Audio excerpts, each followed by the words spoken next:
Okay, we're at cross-examination time. You need, just stand. I was having a moment with my brain there. I couldn't remember. Take all the time you need, Mr. Thank you. Good afternoon, Mr. Karen and Dr. Wright. My name is Bridget Lee. I'm here on behalf of the Sierra Club.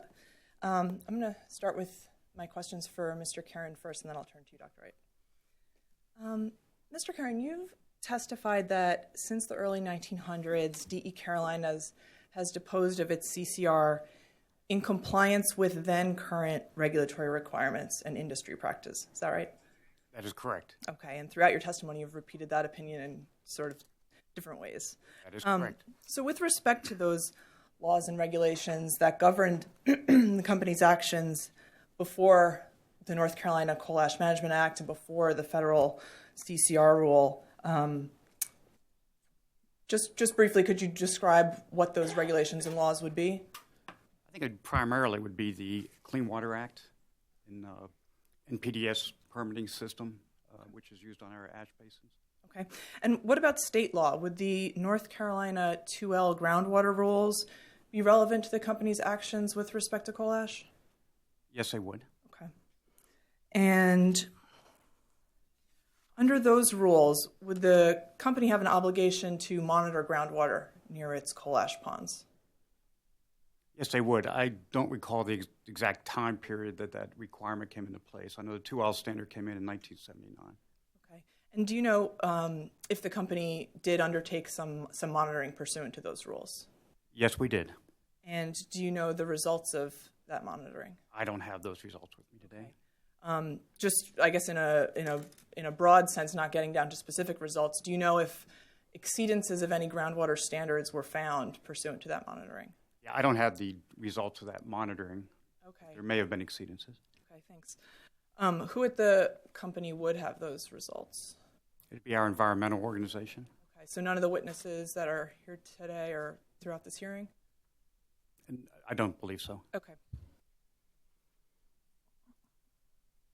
And do you know if any coal ash constituents were found in groundwater near the W.S. Lee plant here in South Carolina? Under what time frame? I guess I'm thinking specifically before the consent decree was entered into. Yeah, I'm not aware of any if they were. Okay. How about after that consent decree?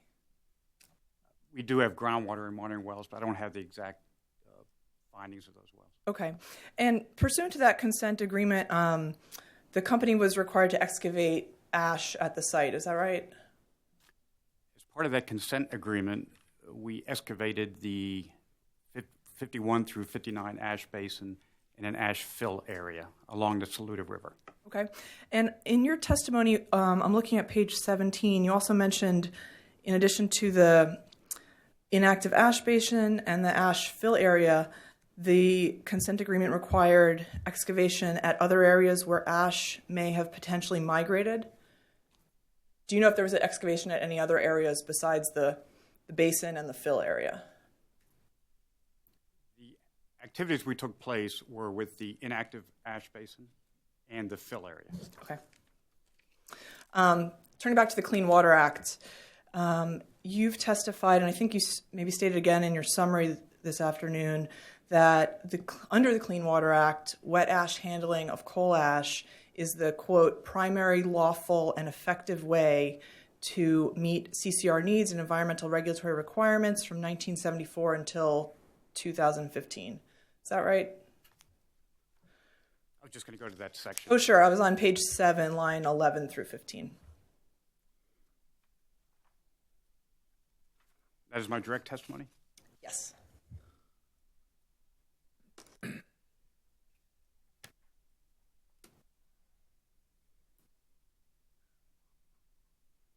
Can you read that line number?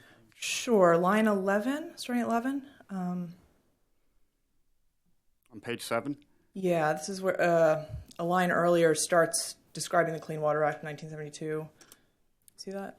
Yeah, line 11 says the Clean Water Act of 1972. Yeah, exactly. Okay. Yes. Later in that sentence, I guess, is the primary lawful and effective quote. Yes. Okay.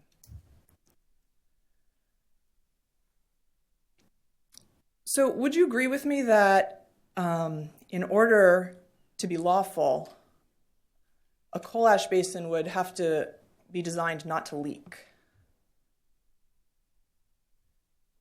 What time frame were you talking about the design?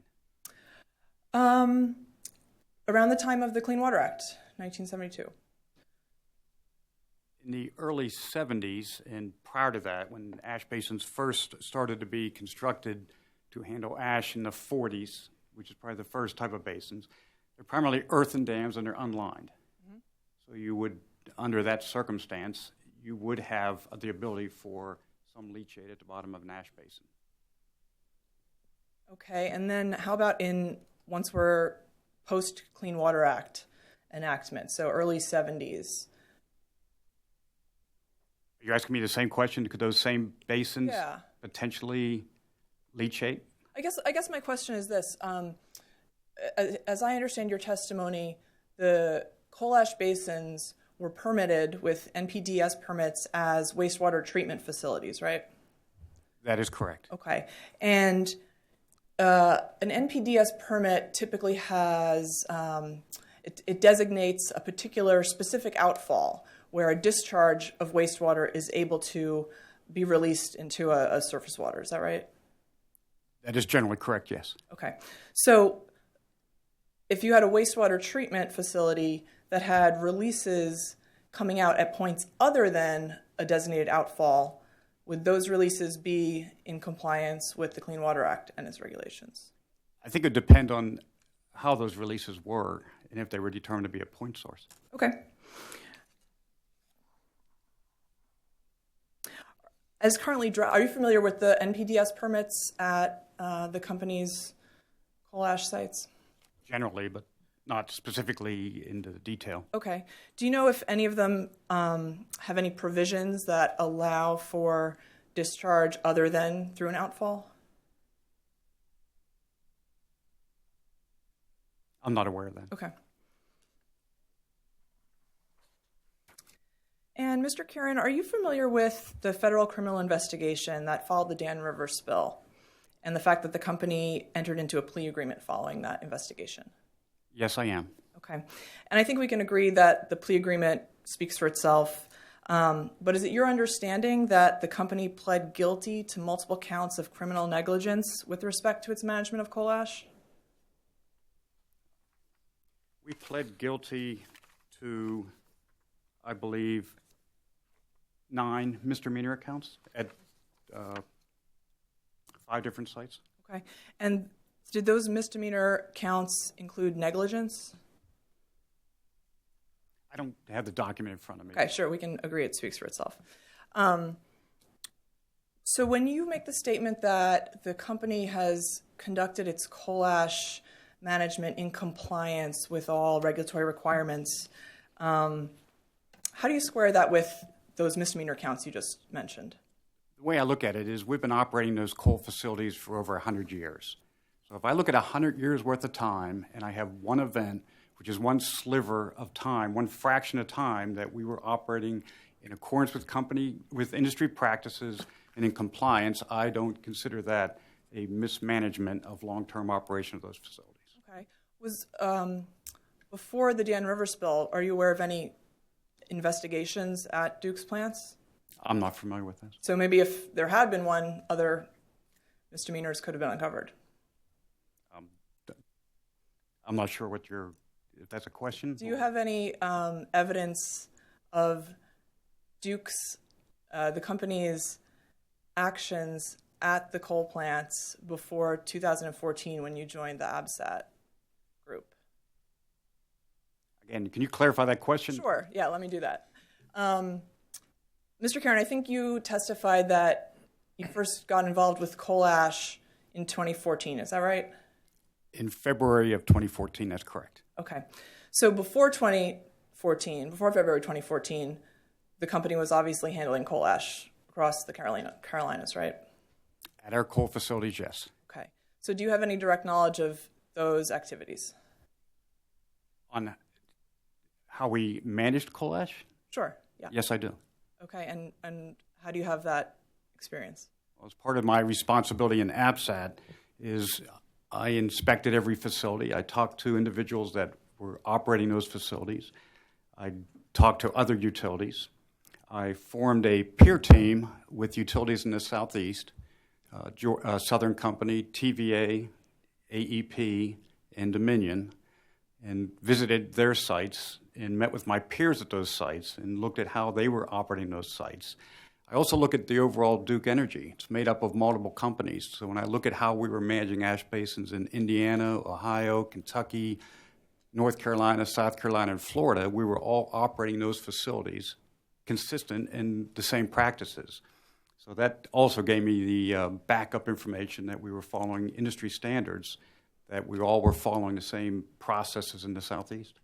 Okay, I guess I'm just interested in the level of detail. I mean, a few minutes ago I asked you about exceedances of the North Carolina 2L rules, and you weren't sure when exceedances might have been discovered. I don't have that documentation. Okay. Mr. Karen, you were involved with the company's rate cases before the North Carolina Utilities Commission, right? That is correct. And are you familiar with the outcome of those cases? The orders that the commission entered? I did review the orders, yes. Okay. So are you aware that the commission imposed a mismanagement penalty on the company? Yes, I am. Okay. Do you know the reason for that? As I recall, it was tied back to the plea agreement in the events of Dan River. And they used statements, and I'm reading out of the order.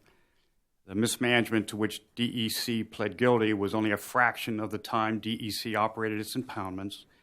There was no evidence was submitted that DEC's management was imprudent from the initial date of operations, and consequently, having pled guilty to management criminal negligence, DEC cannot go without sanction in the form of a cost disallowance. So that mismanagement fee was purely tied to the Dan River event.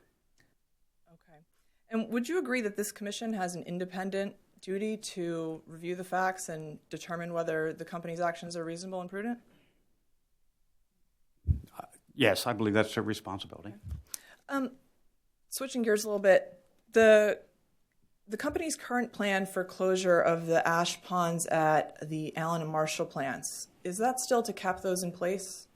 Our current plans, as we specified in the October 2016 CCR closure plan, which is posted to our operating record and to our website, indicated that we would cap those sites. And that is our current plan as we're preparing our detailed closure plans for submittal to the state of North Carolina DEQ later this year.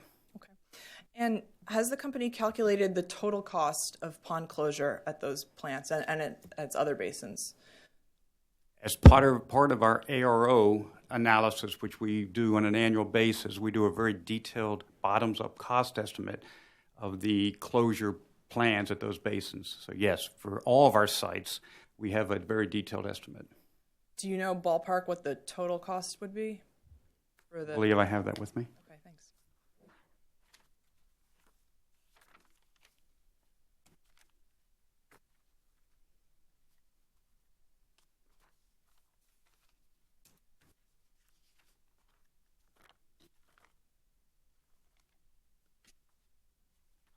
I thought I had that with me. If you give me a second, see if I...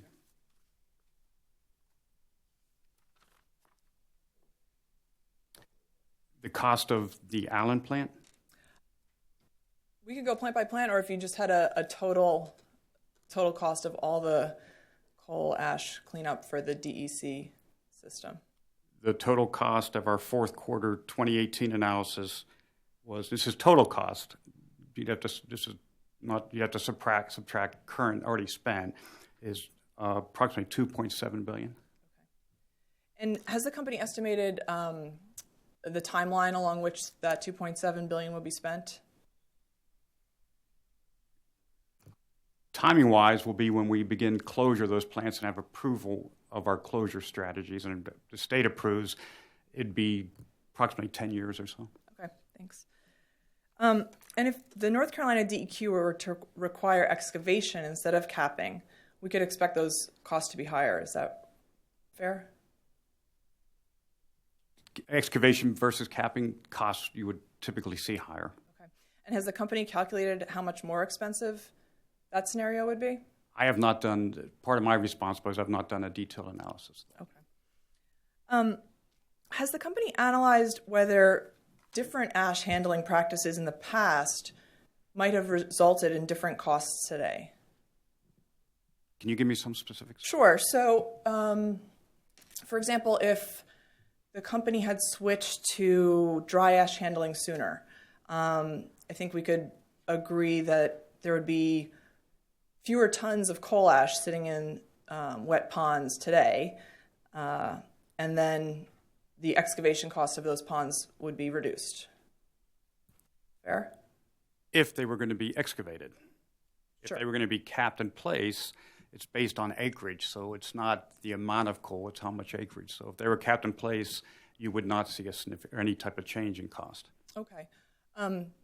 What about, I mean, wouldn't a cap in place still have an opportunity for cost savings if the pond wasn't as large? If it's an acreage issue? Well, most of our ponds, we did not expand those ponds horizontally since the early 1970s or maybe early 1980s. So we did not see vertical or horizontal expansion of our basins.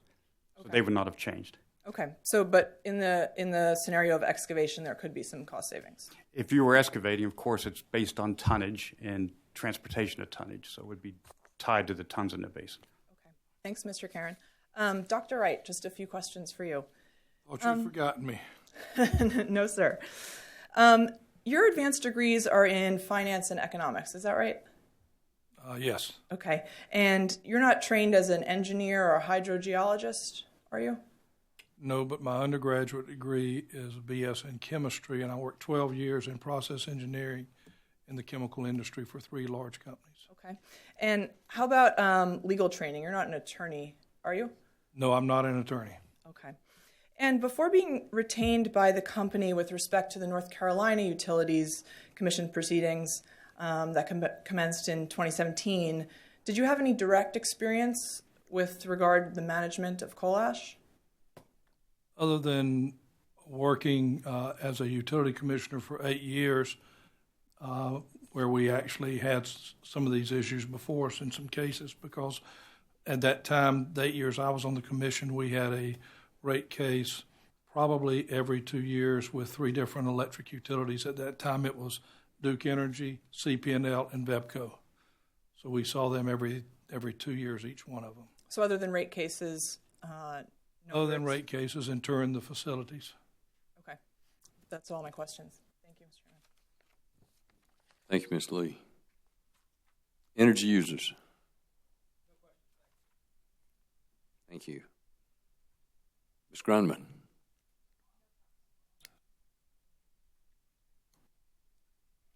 ORS. Thank you, Mr. Chairman. Good afternoon, Dr. Wright and Mr. Kieran. I'm Jenny Pittman. I'm with the Office of Regulatory Staff. I'll start with a few questions for you, Dr. Wright, and then I'll move to you, Mr. Kieran. Dr. Wright, to your knowledge, did any South Carolina stakeholders like South Carolina environmental groups or South Carolina state agencies participate in the CAMA legislative process? I just don't know. I know there were the Sierra Club and other entities like that were participating in it. But you're not aware of any specific South Carolina agencies or organizations? A state agency, I don't know. Would you agree that CAMA imposes stricter or additional requirements governing coal ash cleanup over and above those requirements of the federal government? CAMA does have some more prescriptive requirements than the CCR. However, I would say that if you compare what CAMA does to what the apparent preference for coal ash remediation in South Carolina is, it's actually less prescriptive because every single coal ash pond in South Carolina that's unlined is being excavated, and that's not the case in North Carolina with CAMA. And in South Carolina, is that due to the federal CCR regulations, or is that an agreement with DHEC? Those are actually agreements with DHEC, and they started, as I recall, in 2012 with SCENG, in 2013 with Santee Cooper, and then 2014 or 15 with the Duke companies. Wouldn't you agree that South Carolina law governs what standards apply to South Carolina utilities and that this commission is mandated with following the South Carolina law?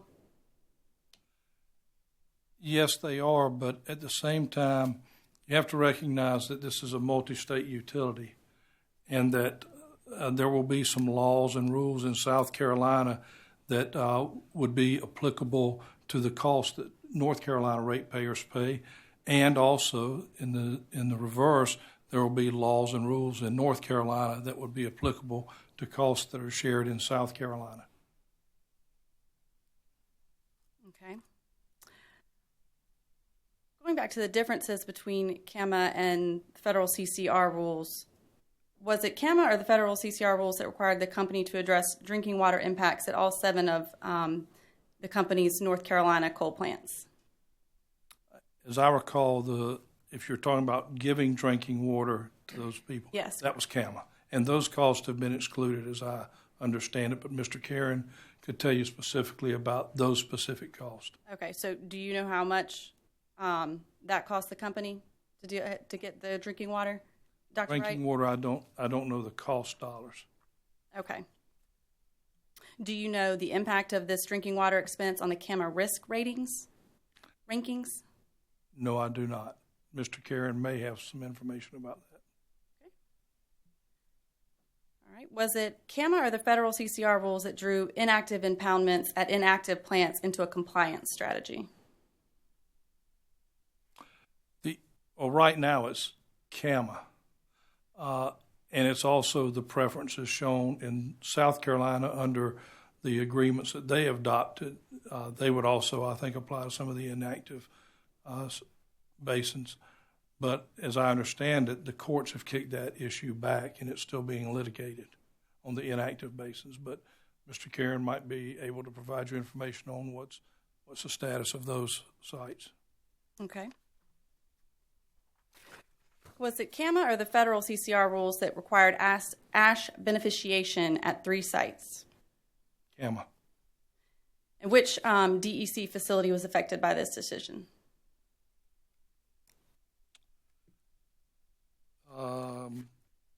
Cape Fear, HF Lee, and Buck. But DEC, I'm sorry, would be Buck. Okay. And what is the projected total cost of the beneficiation at Buck? I'm not sure, but Mr. Karen may have those cost dollars. Okay. And was it CAMA or the federal CCR rules that specifically designated Riverbend and Dan River as high priority sites?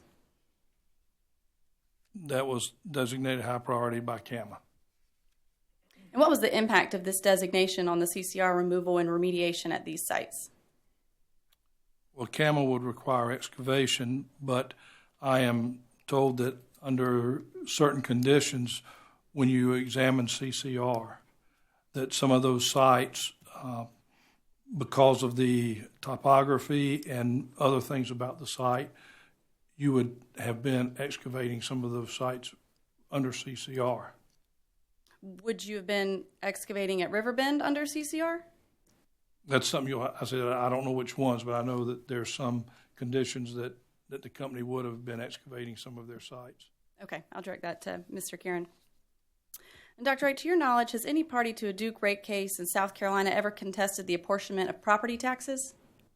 I do not know. If South Carolina were to dramatically increase its tax on utility property, do you believe that it would be reasonable for the North Carolina Commission to exclude that expense? Which property tax are you talking about? Transmission lines, distribution sites, generation stations? I just don't know which ones you're talking about. How about for any of those? I think property tax generally has been allocated, except maybe at the distribution level. And there it's been, shared, but except at the distribution level. Okay. What I'm informed by the company. So is it your position that South Carolina customers are just at the mercy of the NC legislature? No, I think what you have to do is you have to ask yourself, when you're looking at these types of multi-state utilities and laws, you have to ask yourself, okay, is it something that should be shared or not shared, allocated amongst the ratepayers? There's an overarching principle, I guess I would say, that if it's related to the generation or the transmission, usually that would be something that would be shared between the states, because you can easily see that the ratepayers of South Carolina have been provided benefits by sharing these facilities for the last 70 plus years. And so they've gotten those benefits. Now you have some environmental costs that also should be shared. Then beyond that, if you wanted to look at a particular policy, I think you could say, okay, first off, does the policy make sense? I mean, is it a bad policy? No one in this case has said that CAMA is a bad regulatory policy. No one has said that. Now, once you get past that, I think you have to ask the question, okay, is it similar to what's being used in other states, in our neighboring states, or is it totally different? And the fact of the matter is, if we look today at what other states are doing in the surrounding area, most states have adopted policies very similar or even beyond CAMA. Virginia just passed a law that said they're going to excavate all of EBCO's unlined ponds, and they're beneficiating 2 of them. So that's Virginia. In Georgia, they've adopted policies to excavate 17 of the 29 ponds. Then Georgia Power just said, okay, we're going to excavate 2 more. The 2 more that they're excavating are as many tons as being excavated in the state of Virginia under the recently passed law in Virginia. In Tennessee, they are excavating some ponds, and their environmental policy there, they've adopted the federal CCR, but they said, but if we want you to do something more, then our environmental people can require you to do more. And because of lawsuits and other things, TVA is looking at excavating some very large ponds. So if you go around all the states, in South Carolina, the preference in South Carolina is to excavate every single unlined pond, not just some of them as under CAMA, but all of them. So the second prong of my test, number 1, is it a reasonable policy? Number 2, is it like other states are doing? Yes, it is. It doesn't even go as far as South Carolina. And then third, does it impose an unreasonable, uneconomic cost? And if it doesn't, then I think that you have to say, okay, North Carolina can adopt reasonable policies for its state, just as South Carolina can do the same. And in the North Carolina cases I was just in, they didn't question the South Carolina costs that imposed excavation on unlined ponds, on all of them. They didn't question that. They approved recovery of that cost. And if North Carolina just adopted the South Carolina policies, then the cost would be much greater than what they're asking for.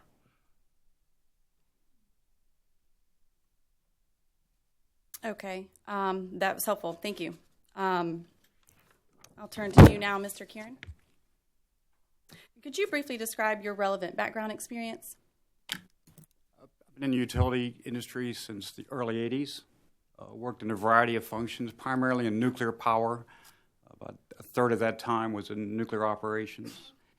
Also worked in numerous corporate responsibilities, health and safety, audit, fleet services. Spent several years in our unregulated business at Progress Energy, primarily in the coal mines, terminals.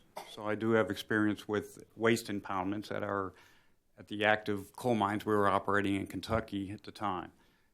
From there, I went into major projects group and functioned in the major projects group, started up what we call the Project Management Center of Excellence, which was mentioned last week. At Progress, that was adopted during the merger with Duke. That's up and running today. And continued on to major projects until I was assigned to the AFSAT group in February of 2014. And then ultimately, in the end of 2014, went to the newly designed Coal Combustion Products Group. Okay, My responsibilities in the Coal Combustion Products Group are the operations and maintenance. That includes about 52 basins across 5 states, 19 landfills, 2 under construction, the operation of those landfills, also the governance and oversight of our coal combustion products operations. Okay. And are you an engineer? No, I'm not. And your experience with coal ash is limited since 2014, correct? Not beyond? Just in coal ash is when I started with Appellate. Okay, great. Thank you. Did the company conduct engineering and planning activities simultaneously at all of the coal plants? What time frame? 2015 to 2017? We did, as part of the AppSat team, we looked at our future closure strategies. We were closely monitoring what was happening at the federal level and the CCR role and how that was being developed, and we anticipated that to be put into place. So we did conduct what we called Phase 1 and Phase 2 engineering assessments. Phase 1, we, with an independent engineering group and our own engineers, looked at every basin, put our eyes on them, looked at any risk at those basins, any conveyances, pipes at those basins. And our Phase 2 inspections involved very detailed, almost a reconstitution of the dam, where we did core borings, looked at how the dams originally were built, all the structures associated with those dams.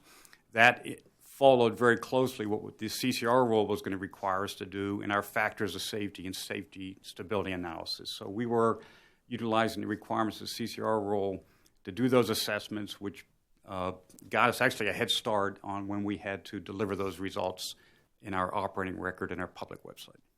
Okay, and were there any exceptions to that in any plants that you weren't doing the engineering and planning activities? I believe we looked at that for all of our basins. Okay. Are you familiar with ORS witness Whitliff's direct and rebuttal testimonies in this docket? Yes, I am. Do you just dispute Mr. Whitliff's math? If you can refer to his exact... His calculations that he includes. I don't have a reason to. I don't have the numbers in front of me, but... But you didn't testify in your rebuttal that you felt any of his calculations were incorrect? I don't believe so. Okay. Do you dispute the data that he used and the accuracy of the data that he used? I think he drew his cost analysis from my Exhibit 10 in my direct testimony. Okay. In your rebuttal testimony, page 3, lines 20 to 23 is one example. I'll let you get there. What page is that again? It is page 3 in your rebuttal, lines 20 to 23.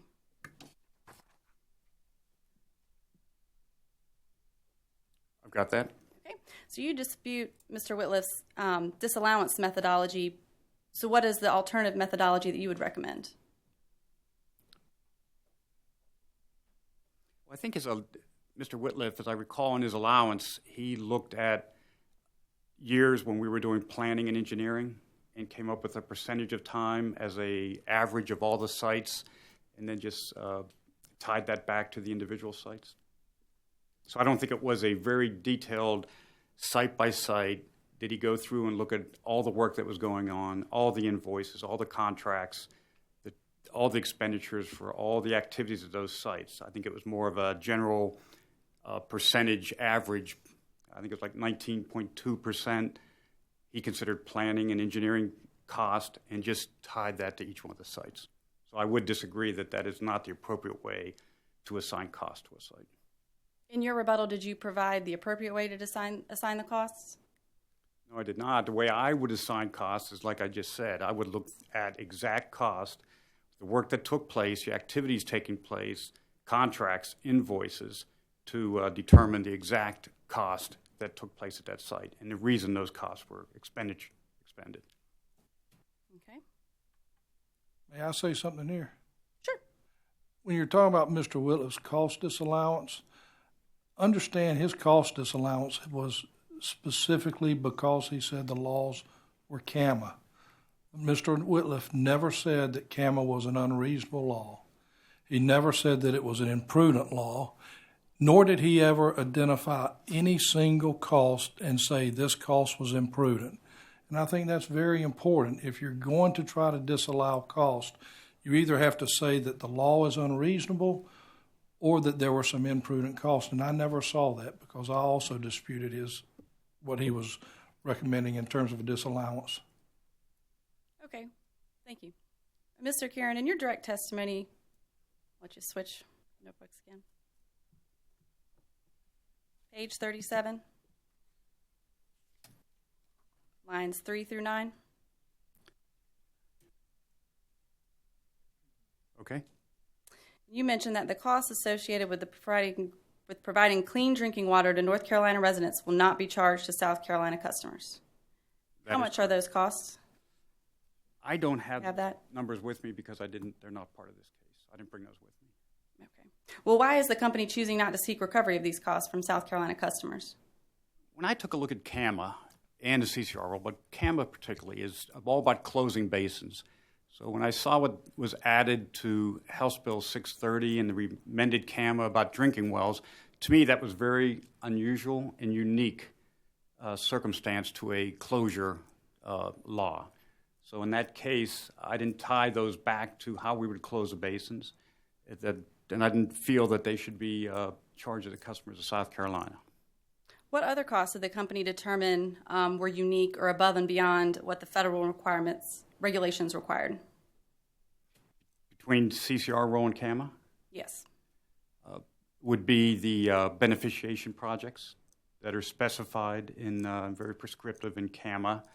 And CAMA does have some different requirements for groundwater monitoring well locations.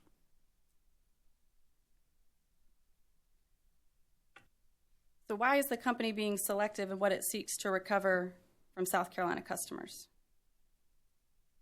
Just because the drinking water was unique? Well, I'm just saying that if I look at the law, to me that was, I would use the words unusual, to have adding drinking water to individuals, a very small, about 750 residents within a half-mile boundary of the compliance boundary of those basins, to be tied to a closure plan, because they're not a direct impact to closure. But if it's the North Carolina law about this utility that's split between the states, why wouldn't you just, how are you distinguishing and picking and choosing some things not to charge South Carolinians for? And like I said, to me that was very unique and unusual to have that requirement in a coal ash closure law. Is it true that Riverbend is not currently subject to CCR rule provisions regarding basin closure? That is correct. Did the D.C. Court of Appeals leave the current CCR rules in place while the EPA is undertaking a new rulemaking to address its concerns? I don't have the details in front of me of that court case, but I believe they have remanded it back to the EPA to revise their rules. Has the EPA completed their revision? I'm not aware that that's been posted yet. So the current CCR rules, which Riverbend is not subject to, are still in effect right now, and no rules have been issued to replace them?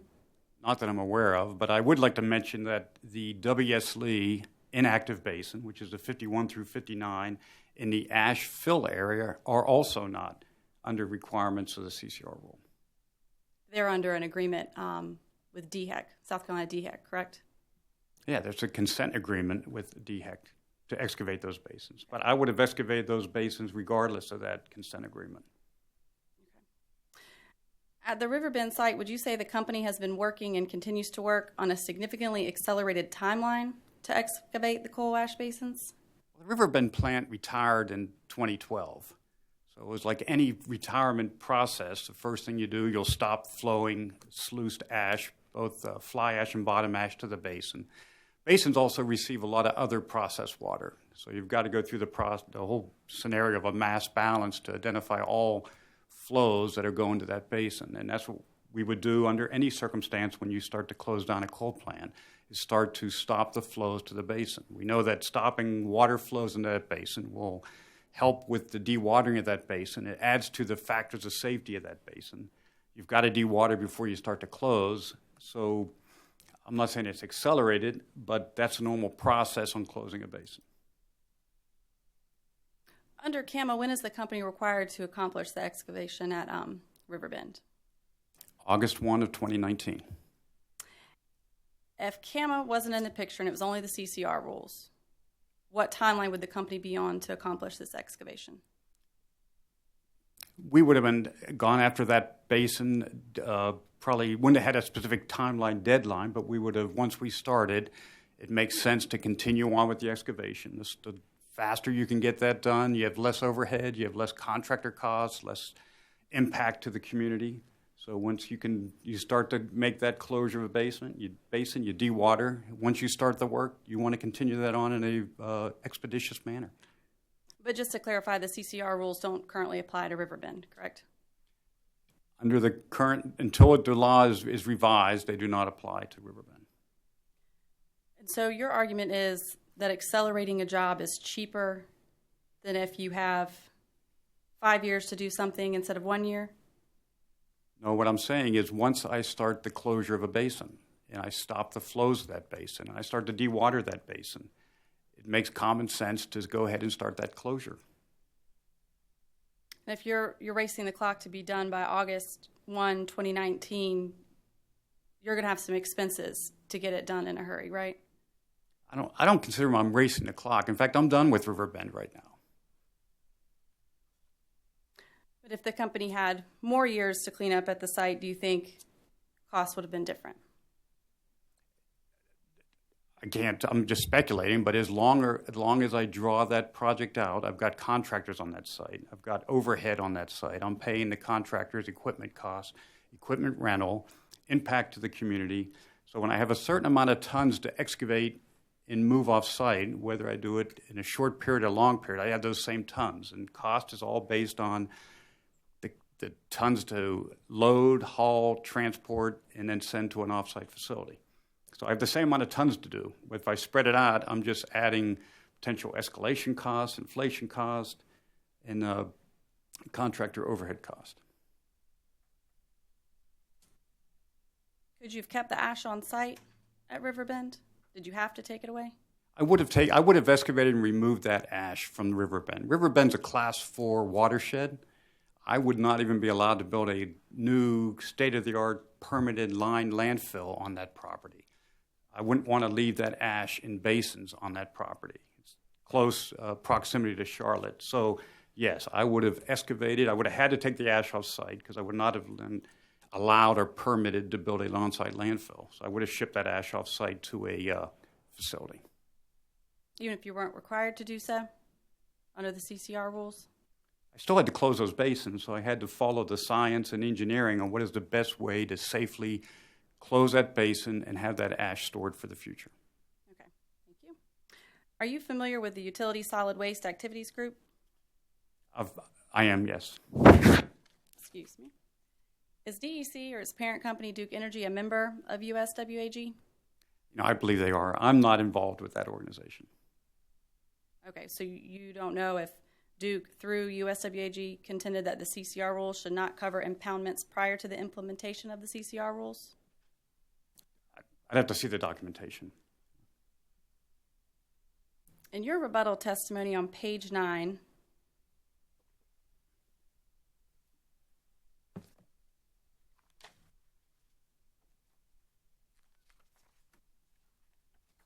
Okay. you refer to the real world. Is this referring to the world after the Kingston fossil spill in December of 2008, or is it the world after the Dan River incident in February of 2014? Can you specify that line, please? It is. Sorry, I didn't write the specifics down. Line 14, 12 to 14. What I say in that 12 to 14, if I've got to put it in context, let me start up a couple lines for it. It says, the suggestion that DE Carolinas could or would have taken a do-nothing approach to Riverbend ash basins while at the same time closing all of its other ash basins in South Carolina and North Carolina defies regulatory reality, arguing this do-nothing approach would have been reasonable, accepted by regulators and stakeholders for Riverbend inactive basins when similar basins at W.S. Lee were being excavated is an absurd proposition. Is that the section? Yes, that is. I think I missed the answer to my question. What real world are you referring to? I'm referring in today's world on closing ash basins and to leave Riverbend and a do-nothing approach and walking away from Riverbend when we're closing basins across South and North Carolina would not have been accepted. Okay. Are you aware of any actions DEC was taking at Riverbend to safely close its impoundments after 2008, but prior to the Dan River incident? I know that the plant was retired in 2012, so we were stopping flows going to the basins. And that's, again, the normal process of retiring a coal plant. Okay. Where is the Dan River plant located? In Eden, North Carolina. And whereabouts is that? It's the northern part up towards the, above Greensboro, up towards the Virginia line. Okay. So how far is that from the nearest border with South Carolina? I'd have to Google map that or take But a look at it. I don't know the exact mileage. On the other side of the state. It's on the northern portion of the state. So is it likely that groundwater quality in South Carolina would be impacted in any detectable manner by the additional actions pursued under CAMA at DEC's Dan River site? Can you repeat that? I'm not sure I understood. Sure. Would the groundwater quality in South Carolina benefit under what CAMA is requiring be done at Dan River? Would the groundwater quality in South Carolina benefit at all? Are you asking me what would the excavation of Dan River would have impacted the groundwater of South Carolina? Would it affect the quality of the groundwater here? I don't believe so. When were Dan River Units 1 and 2 retired, the coal-fired units? I may have that exact date, but I thought it was in the 2012 timeframe. If I told you October 2011 and April 2012, does that sound about right? Subject to check, but that sounds about right. What actions were taken to close the impoundments at Dan River prior to February 2014?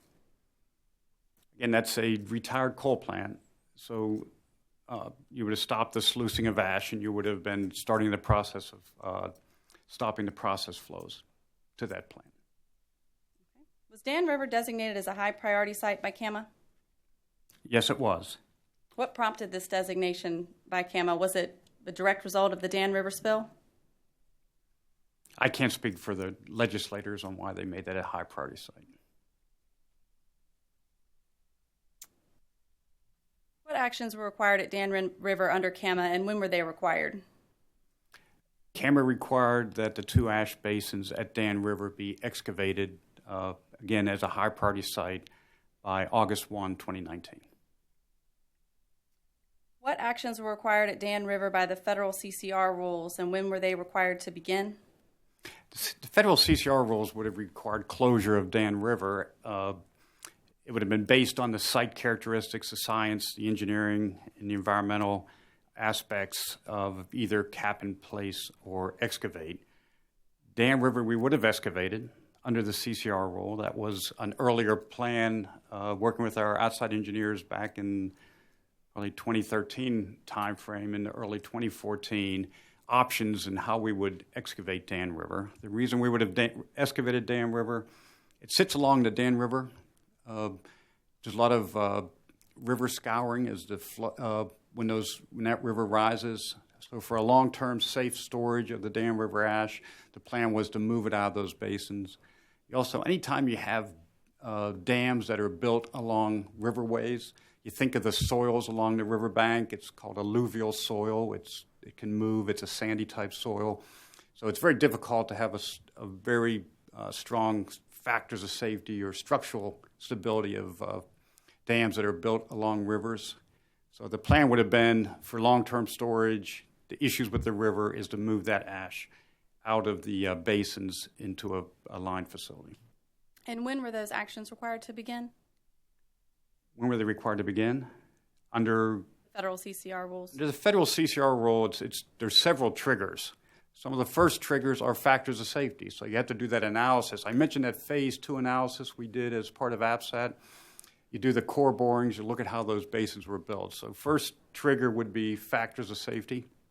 If you pass the factors of safety, you go on to other triggers, such as location restrictions, wetland restrictions, aquifer separation restrictions, and then eventually groundwater. At Dan River Primary Basin, we were doing some beneficiation work. We were taking ash from the Dan River Primary Basin and loading it in trucks and sending it to Roanoke Cement Company in Roanoke, Virginia. We stopped taking ash out of the basin, and I think it was April 4th of 2018. The flows have already been stopped. The way the CCR rule is when you stop all flows, or if you're doing beneficiation, the last removal of beneficiated ash triggers closure, and you have to start closing in 30 days. So our timeline to start closing the primary basin would have been April 4th timeframe of 2018.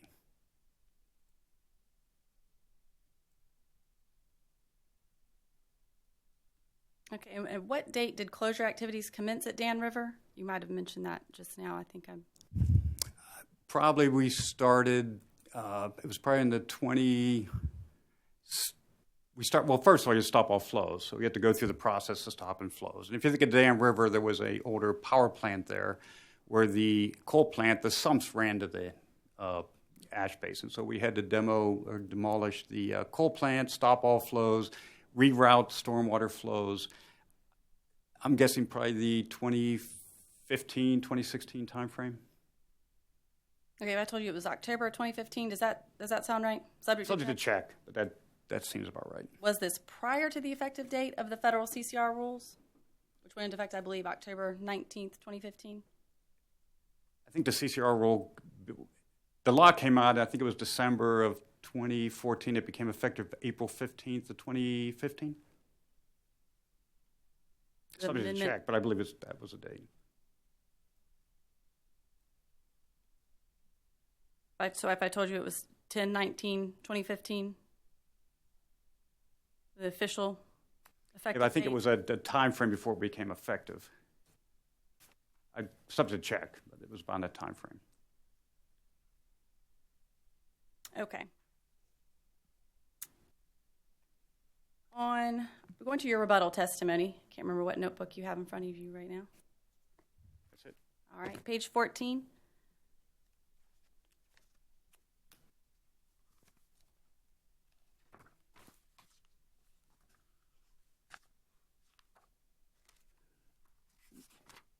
Okay, I'm there.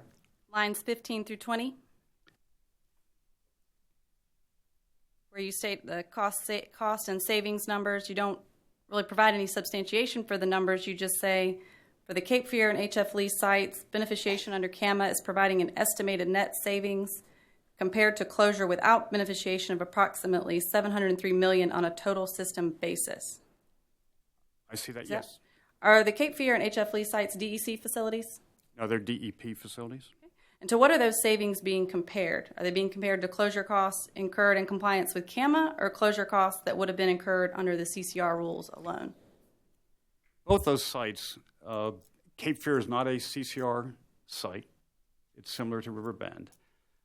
HF Lee is a CCR site as well as CAMA. Both those sites, regardless of whether CAMA came into being or the CCR rule, the plans for those sites would have been to excavate. So let me start with the HF Lee site. It sits along the Neuse River. We saw what happened during Hurricane Florence. We saw what happened during Hurricane Matthew. Neuse River's floods. It's been flooding multiple times since Hurricane Fran. We would not have left the ash along the Neuse River for long-term storage. So the plan was to excavate that ash, and it would be taken to an off-site facility because we didn't have the location on-site to build a permitted lined landfill. Same with the Cape Fear plant. It sits along the Cape Fear River. That was not a viable long-term storage of the ash at those Cape Fear basins at that site. So they would have been excavated. What House Bill 630 said, we had to pick 3 sites across the state to beneficiate, building a beneficiation process. They were each one capable of delivering 300,000 tons of ash, processed ash within spec, to the ready mix industry. The cost difference between excavating and taking that ash from HF Lee and Cape Fear off-site to a lined permitted facility versus beneficiation projects where we're going to excavate that ash out of those basins. We're going to run it through this process known as CFAS STAR processes, which are used in South Carolina. That's where they got their start with the CFA Corporation. And we're going to beneficiate that and sell it into the ready mix market. And by selling it into the ready-mix market, it will cover our operating expenses going forward. And that comes up to a savings of about $400 million at Cape Fear and about $300 million at HF Lee. So we look at it an overall system impact. This will benefit, may not be the DEC customers, but it will benefit customers in South Carolina on the DEP side. But it won't benefit the DEC customers? I think just from a pure cost standpoint, because of those DEPs where HF Lee and Cape Fear are located, it's not in this case, but overall, it not only benefits customers, it benefits the ability to provide in-spec ash for the concrete industry, which is in high demand right now. For a long term, it's very specific. We'll be providing 300,000 tons from each one of these units, 900,000 tons total a year to the ready-mix market. For long-term growth, construction, if you're familiar with concrete in the cement industry, when you spec concrete for a high-rise building, a bridge, you'll see the engineering firms specify how much fly ash has to be in that concrete. It strengthens the concrete. It can be poured when it's freezing temperatures. It's very valuable to the ready-mix industry. So by putting this 900,000 tons, providing it to the ready-mix industry in the Carolinas is a benefit, I think, to all of us. So what, I'm sorry if maybe I'm not catching on, but the estimated net savings compared to closure without beneficiation, you're talking about CAMA. I'm talking about excavating that site, which I would have done regardless of CAMA. The savings... You're required to do under CAMA. Required to do it under CAMA, Okay. but the science and engineering would have told me to excavate those sites. Okay.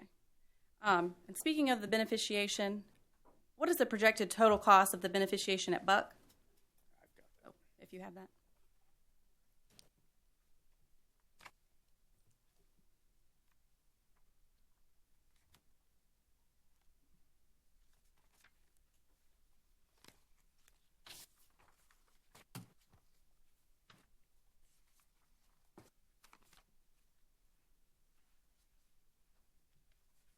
Well, I did have that paper here a minute ago. Let me find it again. Now, this is our ARO, our Asset Retirement Obligation Estimate at Buck. This is based on having everything complete by 2029, because that's what CAMA requires us at all basins have to be closed by 2029. So this number does not take into consideration the variance allowance that CAMA provides us to go longer. So if we finish by 2029, the total cost is for Buck, I've got at 577. Now, do I think I will stop at 2029 and not receive a variance? I don't think so. I mean, once this plant's up and running, it would not make any sense to me that anybody's going to come and say, stop processing that plant and I still have 2 or 3 million tons on that site. So to excavate that extra ash, move it to an offsite landfill at a very significant cost, I think it's very reasonable. We'll be beneficiating the Buck site well in the 2030s, probably about 2035, until all the ash is beneficiated. So that number is based on the 2029, because that's how we get to do the accounting for an ARO. But realistic cost, it'll be much less than that. Okay. And how does that compare to the cost of the other options like cap in place or the on-site landfilling or off-site disposal that are allowed under the federal CCR rules? I didn't bring those other estimates with me, but typically if you cap it, it'll be less costly than excavating. On-site landfilling less costly as well, or? Well, if I'm putting an on-site landfill, I still have to excavate the basin. So I have the cost of dewatering the basin, taking all the water out of that basin, excavating, loading it, transporting it to an on-site landfill. So there would be some less cost, but I still have to excavate that basin. Okay, thank you. And asking a question that I'd asked Dr. Wright, but he punted to you, was it CAMA or the federal CCR rules that specifically designated River Bend and Dan River as high priority sites? CAMA is the one who specifies the risk ranking of sites. And what was the impact of this designation on the CCR removal and remediation at these sites? At Dan River and River Bend? Yes. By being a high priority site, they were required to be excavated. And Riverbend is under no requirements from the federal CCR rules, correct? Riverbend is not a CCR required site. Currently, we expect very soon that the rewrite of the rule due to the DC court will require that to be part of the CCR rule. But not at this time. As of today, I'm not aware that that rule has been published. Okay. And Mr. Karen, can you show me where in Mr. Whitlett's testimony he claims that complying with CAMA is too expensive? I think he spells out that, and they talk about the cost above this basic CCR rule is expensive. So But he's not saying it's too expensive, and that's the reason why we shouldn't pay for it. South Carolina ratepayers shouldn't pay for it. He alludes to the fact that those costs are much higher because of CAMA. So to me, I just tied that back. That's too expensive. They are more expensive because of CAMA, correct? Depending on how we've done it. Buck is more expensive because we're putting a beneficiation site. I think the other sites I would have followed the same excavation or closure process. Okay. Mr. Karen, I think you kind of mentioned this earlier. Can you point to any other states in the Southeast that have passed laws similar to CAMA? Well, Virginia was just signed in by the governor a couple days ago. South Carolina have any laws similar to CAMA? Anybody else? I'm not aware of a law, but it's a preference in South Carolina to excavate and beneficiate where possible. As Dr. Wright mentioned, Georgia is excavating the majority of their basins, Georgia Power, and Tennessee also, They all have laws in place that require them to do this? where they adopted the CCR rule, which is recommended by the WIN Act. Okay. If I can address that, I've done research on that. As he mentioned, Virginia just passed a law, and it's been adopted and signed into law. They're requiring excavation at all four of their Chesapeake Bay sites that VEPCO owns, and beneficiation at 2. That's actually goes beyond what CAMA requires. In Tennessee, the environmental policy makers in Tennessee have adopted the CCR, but in their adoption, they have specific language which says that when TVA or anyone who has a coal pond or coal ash pond files with the state and files their plan, if the environmental policy regulation arm there does not agree with the plan, then they will require them to change it. And because of what's happening in lawsuits and everything else, it is expected that TVA will be excavating most of their sites. In Georgia, they have adopted the CCR, and they have also gone beyond the CCR to automatically also include the inactive sites in their policies in Georgia, which was beyond the CCR as it was adopted, although that's under review because of a federal lawsuit. Also, Georgia Power, as I said, they're excavating 17 of their 29 ponds originally, and because of a settlement with the policymakers in Georgia, they agreed to excavate 2 more, and those 2 more are very, very large ponds. They've got like 28 million tons in those 2 sites alone, and to give you some idea of what that's equal to, in Virginia, they're excavating 29 million tons. So just those 2 sites at Georgia Power are very, very large.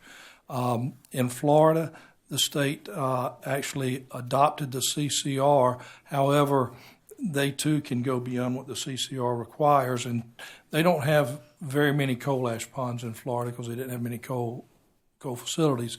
But all of the unlined ponds have been excavated to date. Tampa Electric just filed a plan under the CCR. They would have had to cap in place, but they just agreed and filed a plan to excavate the site or the facility that they have left that has not been excavated. And then I mentioned, I don't think I mentioned Alabama is reviewing their CCR or their coal ash pond rules. They're going to adopt the CCR, and I'm informed that they're also going to adopt a policy that allows a state to go beyond that if the environmental policy regulators in Alabama don't agree with what they've done. And in South Carolina, as I've already mentioned, there is a preference shown because of the settlements in this state to excavate every single unlined coal ash pond in the state, which also goes beyond the CAMA or the CCR. Okay, so you say there's a preference, but is there a law in South Carolina similar to CAMA? They don't have a law, but when your policymakers reach a settlement with a company, it pretty much has the effect of a law. Having been in the legislature and on the utility commission, I understand what these settlements mean to the utilities involved. Okay, just no law in the books yet. You don't need a law when they've all been excavated. Thank you. No further questions. Thank you. Commissioners?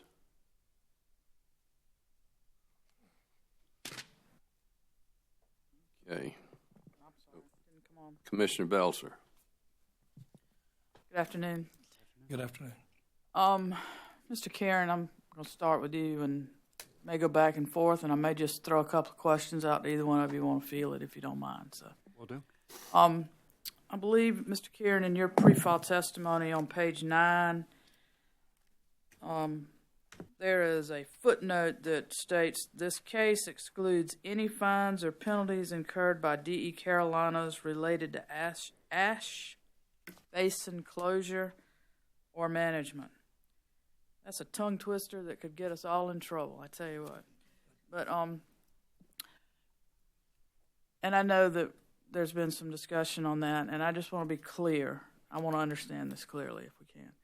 Are there any fines from Dan River or any other incident or handling of ash basins included in this case? I'm absolutely positive that there's nothing regarding Dan River, penalties, fines, cleanup, or activities to deal with the Dan River event are not in this case. I'm not aware of any other violations or fines that are in this case where the company admitted to a crime or a violation. And even though I mentioned Dan River and you mentioned Dan River, are there any costs in this case that are attributable to any fines or penalties levied for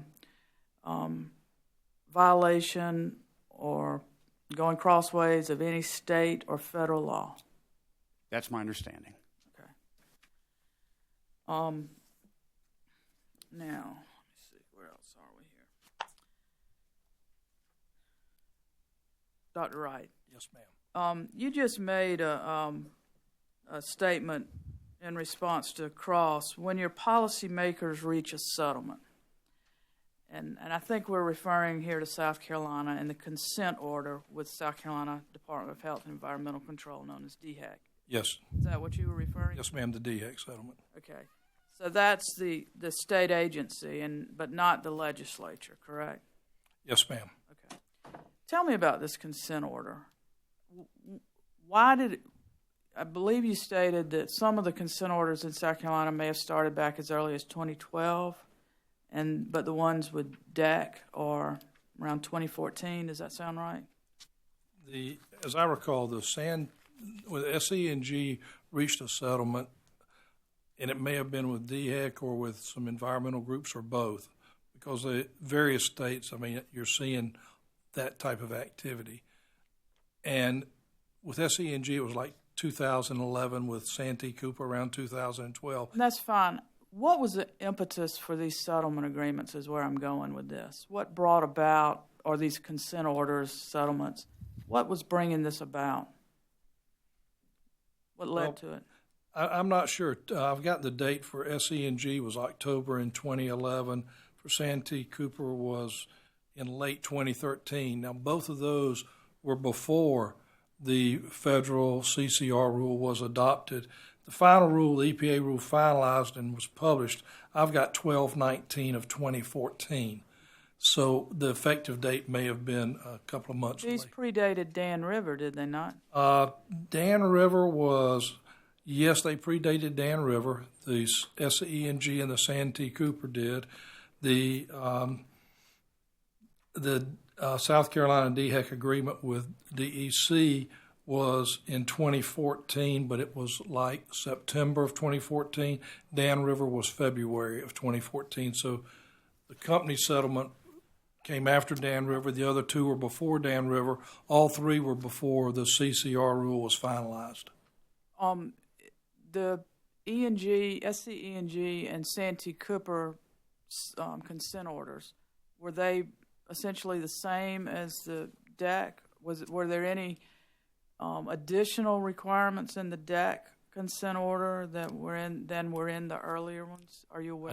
I'm not aware of any. I haven't compared them. I don't know. Are you? I'm not Okay. familiar That's with fine. those earlier settlements. That's fine. But there was some push prior to Dan River to.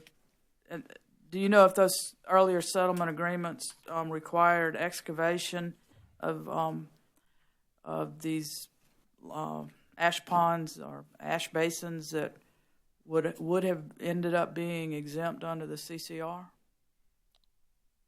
I don't. I can't. I don't. We don't know. I'm not aware. No. I don't know. Okay, that's fine. And Dr. Wright, you've mentioned preferences in South Carolina with regard to excavation of coal ash. Are that when you say preferences, are you referring to these settlement or consent orders, settlement agreements / consent orders with DHEC? Yes.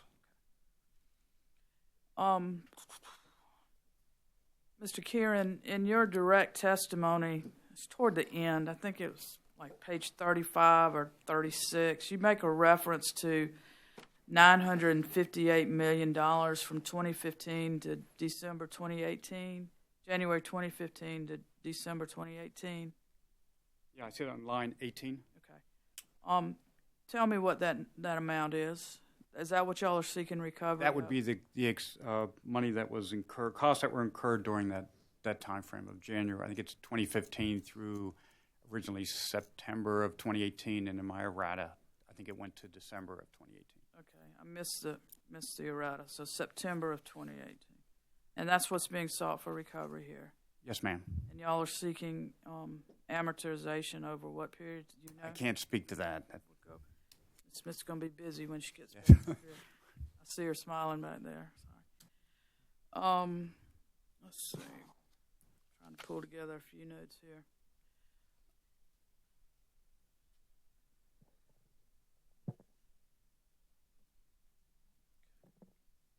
I think that's all I have. I appreciate y'all's time. Thank you. Thank you, Commissioner Hamilton. Thank you, Mr. Chairman. Good afternoon, gentlemen. Good afternoon. Mr. Wright, I'll start with you. On page 27 of your pre-filed rec testimony, you mentioned the company has filed insurance litigation. Can Yes, sir. you tell us what this is, what claim this is in relation to? As I understand it, I'm not an expert in this particular field, but my discussions with the company, they've got insurance policies that have been in place for a long time, and under those policies, they believe that some of these coal ash remediation costs may be recoverable. So they have they've negotiated with the companies, and it is my understanding that insurance companies pretty much don't want to pay, and the company says, "Well, we think you owe." So it's in litigation right now. Is the best way I can describe it. So it's just hanging there waiting for a decision. I think right now they are still in negotiations. I'm not sure that they've actually gone to trial yet. I don't know the status. Maybe there's somebody in the company who can update us to the status as far as whether it's in trial or what that is. But I was thinking they were still in negotiation phase or discovery phase. Mr. Karen, could you add to this? Yeah, my understanding is that they are in discovery phase, but they are going through some potential settlement discussions, and then there could be a trial mid-2020. Mid-2020. Do you have any idea about the amount the company is seeking? Now, I don't know. I don't have that with me, the total amount, but I know there's multiple insurance companies involved, and there is in the time frame. I just don't have those numbers with me. Be significant. I imagine it could be. All right. Thank you, sir.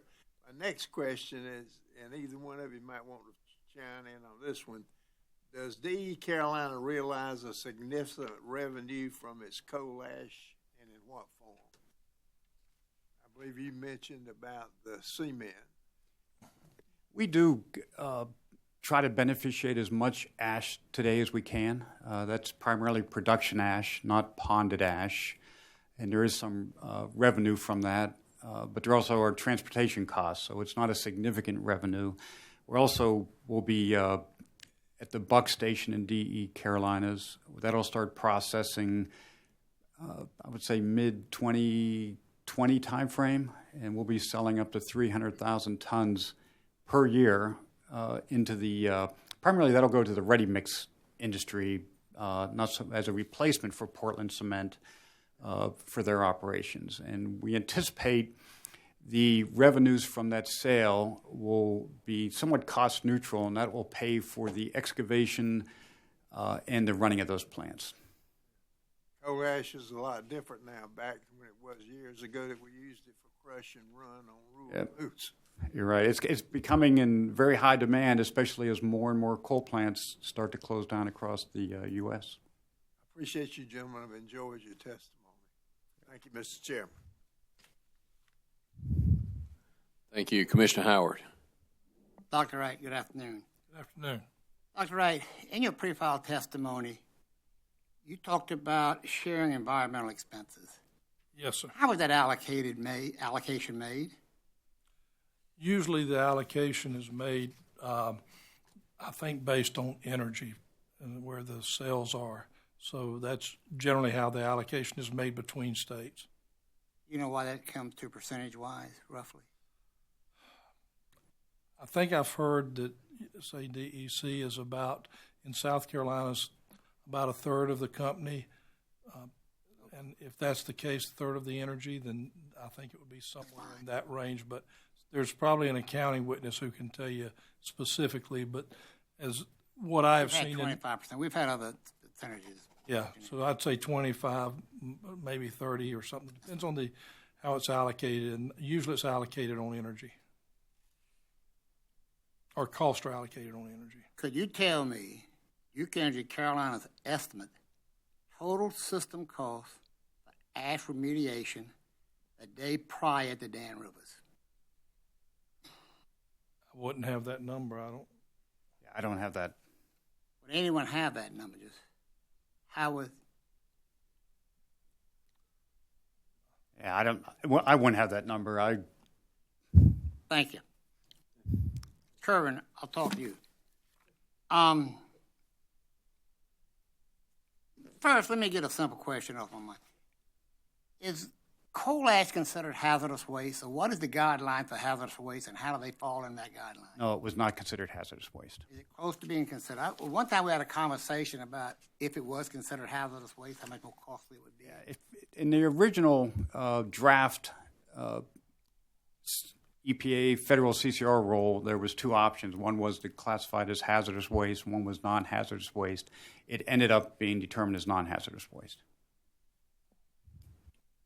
I know you speak highly of energy users, witness O'Donnell, but he conveyed two engineering firms study that the coal ash did not need to be evacuated from the Lee plant. And so the question is, why should coal ash remediation costs be recommended by these firms? Why were they not recommended by these firms? That's what I'm talking. So I think what it may have been referencing in the North Carolina case that we had last year at DEC, the public staff witness indicated that he agreed with us that we should excavate the 51 through 59 basin because of the structural stability, the way the dam was built along the Saluda River and the impact of the Saluda River. He had a question on timing, that witness, that we could have waited and delayed that. Our argument was we should not have delayed that. We should have resolved that issue along the Saluda River and not had any risk or impact of that. So the witness in North Carolina did not disagree with how we did it or the means and methods or what we did. His question was on timing.